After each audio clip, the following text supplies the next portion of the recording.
Well, hello, my friends. Welcome back to Keto and the Chaos and another episode of Mentor Mondays.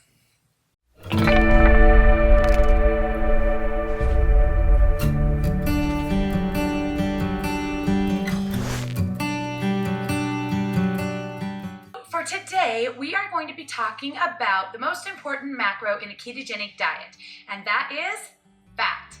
How much fat should I consume while I'm on a ketogenic way of eating? What types of fats are safe to consume on a ketogenic way of eating? And how to adjust my fat macro to meet my current weight loss goals. When you enter a ketogenic state, by lowering your carbs to under 20 grams, you're basically starving your body of glycogen and sugars and starches and all those things so that your body is forced to find an alternate fuel source. And that alternate fuel source is going to be fat, both dietary fat and body fat, which is the beauty of ketogenic way of eating, and that's why it's so great for fat loss. So fat is the most important macro because your body needs to know that it has a fuel source, and so you need to have some fat in your dietary intake so that your body feels comfortable. Also, when you're on a ketogenic way of eating, fat is what makes you feel satiated. It's what makes this diet so easy to keep going on because you always feel full, you always feel good, and your body's not begging you for more fuel all the time. So for years and years, the medical community has been telling us that fat is bad for you. Don't eat fat, avoid foods high in saturated fats for heart health. But now, the ketogenic way of eating is telling us the exact opposite. But not only are fats good for us, but that we actually need to eat them in order to be healthy. So what type of fat should you be eating on a ketogenic way of eating? Well, the best fats to eat are the ones that come already with the food. So, chicken fat, beef fat, pork fat, etc., etc. Any fat that's attached to an animal, that's great fat for you to eat. Butter is also a great choice. Coconut oil is a great choice. Avocado oil, olive oil, some nut oils like walnut oil, almond oil. Those are great to use for cooking and things like that. The fats in cheeses are also great for you when you're on a ketogenic way of eating. All of those are great ways to get your fats.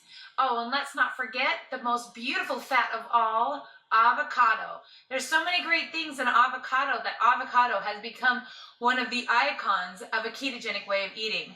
So those are all great fats that you can use on this way of eating to meet your fat macro.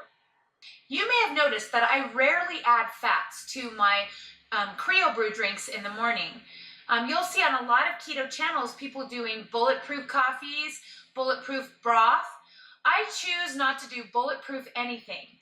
I believe it's best to consume your fats in whole food form.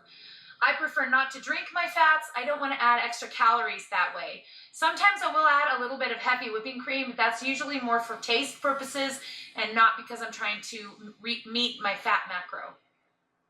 Now here's where it gets tricky. In a low carb, high fat form of keto, which is the most popular and most well-known style of ketogenic way of eating, the fats are really, really, really high. And while that may be beneficial as you're going into a state of ketosis, that first week can be rough, higher fat in the long run is going to cause your body to burn less fat. And here's the reason why. Because your body will burn whatever is on your plate first before it will go into your fat stores and burn those. So you want to find a nice balance between how much fat you're consuming and feeling satiated and happy, and how much fat you consume that is unnecessary that makes it so your body doesn't burn as much fat off of itself. So one of the first things you need to determine when deciding how much fat you need to eat on a ketogenic way of eating are what are your goals. So if your goals are to maintain your current body weight and just do it for health reasons, then obviously a higher fat that keeps you from losing weight is going to make a lot more sense. If your goal is to help with some kind of a medical issue like epilepsy or cancer and those things, you should definitely go by what your doctor tells you, and more likely than not, you're going to be on a higher fat keto. But if your goal is fat loss, you may want to consider that the more fat is on your plate, the less fat is going to be burned from your body. And so you may want to consider adjusting your fat macro for your dietary needs. How much fat should you consume if your goal is fat loss?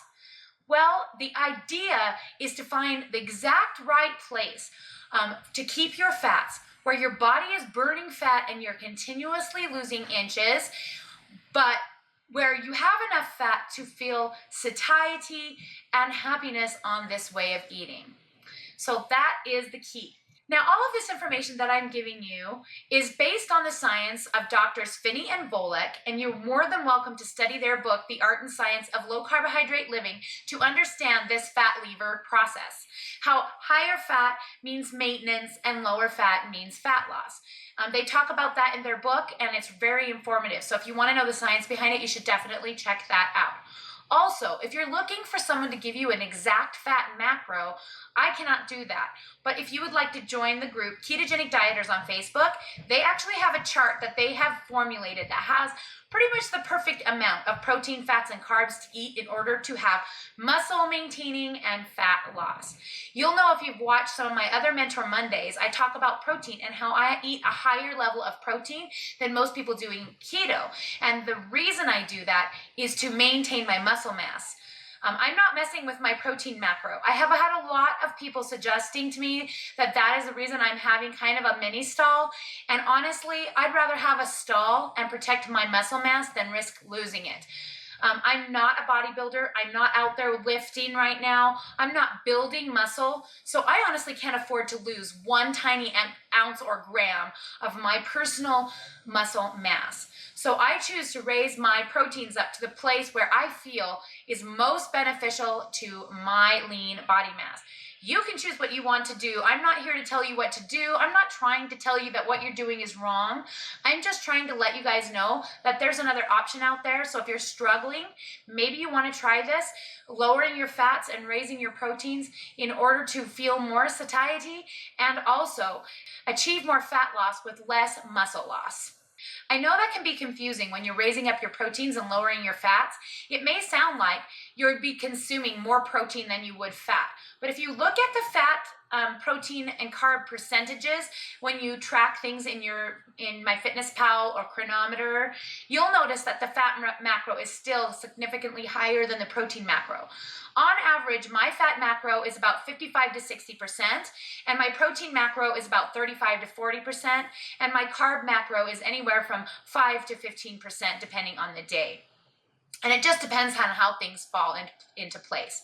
So I'm definitely still eating more fat in comparison to protein. And the reason why the macros themselves, the protein number is higher, is because there are only 4 calories in a gram of protein compared to 9 calories in a gram of fat. So when it comes to caloric ratio, you're still consuming more calories of fat than protein, even when you raise your protein macro grams higher than your fat grams. So I hope that makes a little bit of sense to you. So in conclusion, fat is definitely the most important macro on a ketogenic way of eating. You definitely need enough fat in order to feel satiety and for your body to have hormone health and brain function. But 2, based on your current goals, whether or not you are currently maintaining or whether or not you are in fat loss, fat burning mode, you may want to consider where on the lever your fat macro should be. If you want to determine where your fat macro should be, I highly recommend joining Ketogenic Dieters on Facebook, checking out their pinned post, going to page, I think, 15 now, for the chart that goes by height that will give you the macros that you can try to do the same way of eating that I am doing. So I hope this helped you guys to understand how fat can be a lever in a ketogenic diet. That we want to bring that lever up when we are in maintaining, and we want to bring it down when we are in fat loss mode. Because you don't need high fat on your plate if your body is already high fat. That's all I have for you today. Thanks for hanging out with me. We'll talk to you again soon.